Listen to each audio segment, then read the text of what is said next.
Wall Street called Bitcoin a scam. They said it was rat poison. They said it was fraud. Now they are buying billions of dollars worth of it quietly, strategically, and faster than almost anyone realizes. And what they are doing next could change Bitcoin forever. This is not a conspiracy theory. This is not hype. The filings are public. The money is real. And if you hold Bitcoin or you're thinking about buying it, what happens in the next few years will directly affect you in ways most people are not prepared for. Stay with me, because by the end of this video, you will understand something that most retail investors are completely missing right now, and once you see it, you cannot unsee it. Before we go further, if you are new here, welcome. This channel exists to give you honest, research-backed financial education. No moon talk, no panic, just clarity. If that is what you are looking for, hit subscribe and keep this video running. It genuinely helps the channel grow. And trust me, you are going to want to see what comes next in this story. My name is Ethan Cole, and this is Money Finance Insights. Let us go back to where all of this started. The year is 2008. The global financial system is in free fall. Banks that were considered untouchable are collapsing overnight. Millions of Americans are losing their homes, their jobs, their savings they spent decades building. And the people who caused the crisis, they got bailed out with taxpayer money. Regular people paid the price. The institutions walked away. Out of that wreckage, something extraordinary was born. An anonymous person, or possibly a group of people, using the name Satoshi Nakamoto, published a 9-page document that changed the course of financial history. It described a new kind of money: digital, decentralized, no banks, no governments, no middlemen, no bailouts. Just a global network of computers running open source code, secured by mathematics, and governed by no single person or institution on Earth. That was Bitcoin. And for the people who found it early, it was more than an investment. It was a statement. It was a direct rejection of the system that had failed them. It was proof, live, working proof, that money could exist outside the control of the institutions that had abused their trust for generations. For years, Wall Street dismissed it entirely, and not politely. In 2017, Jamie Dimon, the CEO of JP Morgan Chase, one of the most powerful bankers alive, publicly called Bitcoin a fraud. He said he would personally fire any JP Morgan trader caught buying it for clients. Warren Buffett, the most celebrated long-term investor in American history, called it rat poison squared. Goldman Sachs issued research notes suggesting Bitcoin had no intrinsic value and no legitimate use case. Network anchors laughed at it on television. Experts called it a bubble, a fad, a con. And most people believed them, because why would you doubt the people who had been running global finance for decades? These were the authorities. These were the institutions that literally controlled the money supply. But here is what was happening behind the scenes, and this is the part that most people are completely missing. While these institutions were publicly trashing Bitcoin in interviews and research reports, some of their own analysts and internal teams were studying it obsessively, quietly, methodically. Because here is something you need to understand about how smart institutional money actually works. It does not dismiss things it does not understand. It studies them. It waits. It watches the regulatory environment. It waits for the infrastructure. And then, when the conditions are right and the risk is manageable, it moves. Fast, large, and in a coordinated way that leaves retail investors scrambling to catch up. The moment came in January 2024. The U.S. Securities and Exchange Commission, the most powerful financial regulator in the United States, approved spot Bitcoin ETFs for the first time in American history. And this was not a small procedural update buried in the Federal Register. This was a structural shift in how Bitcoin could flow through the traditional financial system. This was the gate opening. And Wall Street did not walk through it. They sprinted. Let me explain exactly what a Bitcoin ETF is, because the details matter more than most people realize, and the real story is hidden in those details. An ETF, an exchange-traded fund, is a financial product that tracks the price of an asset and trades on traditional stock exchanges, just like buying a share of Apple or Amazon through any standard brokerage account. When you buy a Bitcoin ETF, you are not buying actual Bitcoin. You are buying a product that moves in step with Bitcoin's price, held and managed by a large financial institution. You never interact with the underlying asset. You never generate a private key. You never hold real Bitcoin. You are entirely dependent on the institution for custody, for compliance, and for execution. Within weeks of the ETF approvals going live, BlackRock, the largest asset management firm on the planet, managing over $10 trillion in client assets, launched its own Bitcoin ETF. It became one of the fastest growing ETF launches in the history of financial markets. Billions of dollars flooded into that single product within days, not weeks, days. Fidelity followed. So did Invesco, Franklin Templeton, VanEck, and several others. The exact same institutions that spent years calling Bitcoin a fraud were now racing each other to sell Bitcoin exposure to their clients. Let that sit for a second. Really, let it sit. And most people celebrated. Bitcoin's price surged dramatically. Headlines declared historic validation. The crypto community cheered louder than it ever had before. Mainstream financial acceptance had finally arrived. Bitcoin had won. The skeptics had been proven wrong. The believers had been vindicated, but had it won? Or had something more complicated happened? Here's where the story gets genuinely uncomfortable. Here's the tension that most finance channels, especially the ones chasing views, will not examine honestly. Because honesty here does not fit neatly into either the bullish narrative or the bearish one. I want you to picture something for a moment. Imagine your town has a small, legendary bakery. It has been there for 20 years. The owner built it from nothing. The community loves it because it is real, fiercely independent, and imperfect in all the best ways. It represents something that chain restaurants cannot replicate: authenticity, community ownership, an identity built from the ground up. Then one day, a national restaurant conglomerate with lobbyists in Washington, locations in every major airport, and a market cap in the billions notices the bakery is becoming genuinely popular. They do not try to compete with it head on. Instead, they buy a major ownership stake in the building. They start selling their own branded version of the bread in every supermarket chain across the country. And slowly, quietly, they begin to influence what gets made, how it gets marketed, and who ultimately profits from its success. The sign on the front door still says the same name. The bread still looks the same. But something fundamental has shifted about who holds the power. That is the dynamic playing out with Bitcoin in real time. And the numbers behind it are impossible to ignore. There will only ever be 21 million Bitcoin in existence.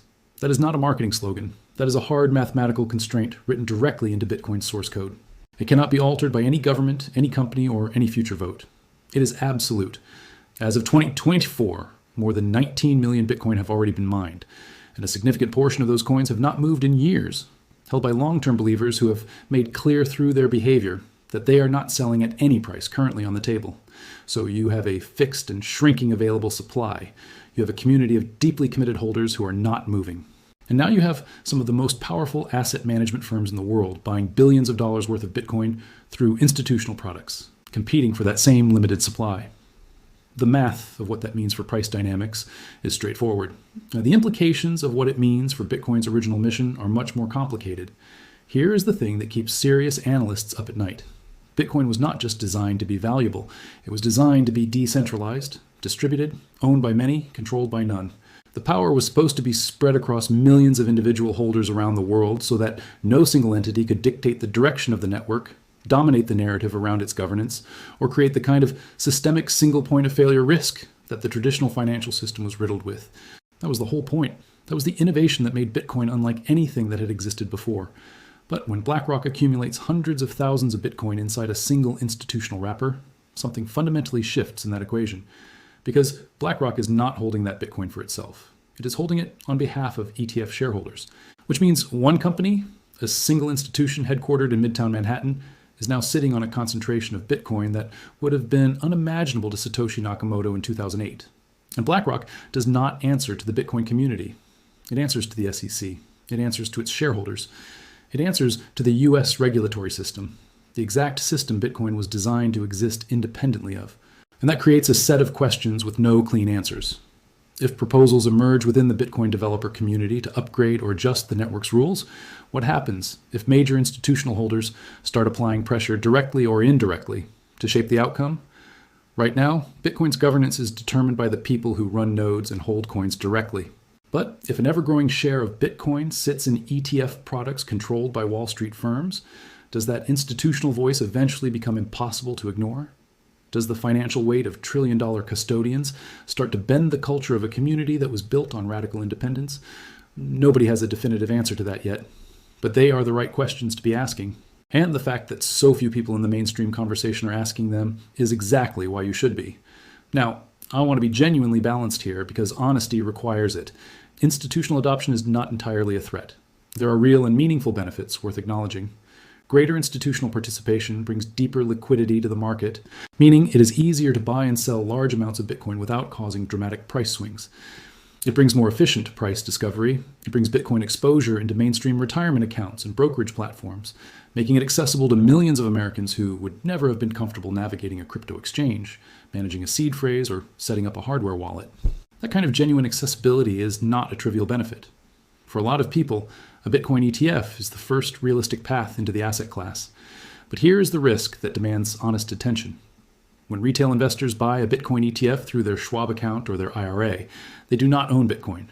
They own a financial product that lives entirely inside the traditional financial system, subject to the same custody risks, regulatory risks, and institutional dependencies that system has always carried. In the Bitcoin world, one phrase has become almost a philosophical cornerstone. Not your keys, not your coins. It means that if you do not personally hold the private keys to a Bitcoin wallet, you do not truly own the Bitcoin in the way Bitcoin was designed to be owned. You have a legal claim, maybe a heavily regulated, contractually protected claim managed by a reputable firm, but a claim is not ownership, and history has a way of making that distinction viscerally clear at the worst possible moments. In November 2022, FTX, one of the largest, most respected, and most heavily promoted cryptocurrency exchanges in the world, collapsed in days. Billions of dollars in customer assets evaporated. People who genuinely believed they held Bitcoin discovered that trust was not the same as ownership. Their Bitcoin had been held by a centralized intermediary. And when that intermediary failed, so did everything they thought they owned. BlackRock is not FTX. The regulatory is far more rigorous, far more transparent, and far more scrutinized than anything FTX operated under. The comparison is not exact. But the underlying principle of third-party custody risk does not disappear simply because the institution is larger or more regulated. It changes shape. It becomes less acute and more systemic. There is one more risk worth understanding, one that operates over a longer time horizon than most retail investors think about. Bitcoin has been positioned repeatedly and loudly as a hedge against the traditional financial system. The idea was that when stock markets crashed, when inflation ate away at purchasing power, when the dollar weakened, Bitcoin would hold its value or rise because its supply was fixed, its governance was decentralized, and it existed outside the institutions causing the damage. That uncorrelated behavior was part of what made Bitcoin compelling as a portfolio allocation in the first place. But here's the quiet problem. As institutional ETF holders represent a larger and larger share of total Bitcoin ownership, Bitcoin's market behavior starts to rhyme with traditional market behavior. Because institutions manage risk across entire portfolios. When liquidity pressure builds and they need to raise cash quickly, they sell their most liquid assets first. Bitcoin, especially the kind held inside an ETF structure, is extremely liquid. So in a genuine market panic, the kind Bitcoin was originally supposed to protect you from, institutional holders may sell Bitcoin in large volumes at exactly the wrong moment, dragging the price down when retail investors were depending on it to hold. We saw a preview of this dynamic in March 2020, when the pandemic hit global markets with no warning. Bitcoin fell sharply alongside stocks in the initial panic. T recovered, strongly and spectacularly, over the following months. But that initial correlation was a signal worth studying. As institutional ownership deepens, that correlation risk does not soften. It compounds. Most people are completely missing this. So what do you actually do with all of this? Let us come back to the ground level, because the whole point of understanding this clearly is to help you make better decisions, not to leave you confused or anxious. If you are considering buying Bitcoin or a Bitcoin ETF, the most important thing you can do is understand exactly what you're purchasing and why. A Bitcoin ETF gives you price exposure through a traditional financial product managed by a large institution. It is convenient, it is regulated, it is accessible through accounts you already have. But it is not Bitcoin in the original sense. It is a Wall Street product built around Bitcoin. If you want to hold actual Bitcoin with full sovereign ownership, that means buying directly through a regulated exchange and taking custody of it yourself using a hardware wallet, a physical device that stores your private keys offline, disconnected from any institution. That approach carries its own real risks. Lose your private keys and your Bitcoin is permanently unrecoverable. There's no password reset. There's no customer service line. The responsibility is entirely yours. But there's also no institutional dependency, no third-party custody risk, full ownership, exactly as the technology was designed. Neither path is right for everyone. Your financial situation, your risk tolerance, and your goals are uniquely your own. This video is educational. It is not financial advice. Before making any investment involving Bitcoin or any cryptocurrency, please speak with a licensed financial advisor who knows your complete financial picture. Bitcoin is volatile. The regulatory environment is still evolving. Things can change quickly and dramatically. Do your own research. Question everything, including this video. But step back and look at the full picture. We are living through a genuinely historic financial moment that most people will only understand years after it is over. Bitcoin was born as an act of defiance, a direct challenge to the institutions that failed millions of people in the worst financial crisis since the Great Depression. It was built by anonymous engineers who believed money could be better. It was carried forward by early believers who were laughed at, dismissed, and in some cases professionally ridiculed for taking it seriously. It survived government crackdowns, exchange collapses, regulatory threats, media attacks, and every market cycle imaginable. And now, the institutions that tried to bury it are buying it, packaging it, building trillion-dollar financial products around it, distributing it to pension funds and retirement accounts across the country. Not because they had a philosophical awakening, not because they came to believe in decentralization, but because the returns were undeniable, the client demand became impossible to ignore, and the regulatory window finally opened. That is not a betrayal of Bitcoin, but it is a complication worth taking seriously. The real question, the one that will define Bitcoin's next chapter, is not whether Bitcoin will survive. It has survived everything. The question is, who will control it when the dust settles? Will it remain what it was designed to be, a decentralized, sovereign, censorship-resistant form of money, owned by individuals, answerable to no institution? Or will it gradually become another financial product sitting on a Wall Street shelf, delivering price exposure to millions of passive investors, while the actual asset consolidates into institutional vaults, quietly subject to the same pressures and dependencies that Bitcoin spent 15 years trying to escape? That answer is not written yet. It is being decided right now, in regulatory hearings, in ETF inflows, in developer forums, in the daily choices of millions of individual Bitcoin holders who decide whether to take custody of their own coins or leave them in someone else's hands. And by the time most people fully understand what is happening here, it may already be decided. That is exactly why it matters that you understand it now. I want to hear what you think. Do you believe Wall Street entering Bitcoin is ultimately a validation that strengthens the asset?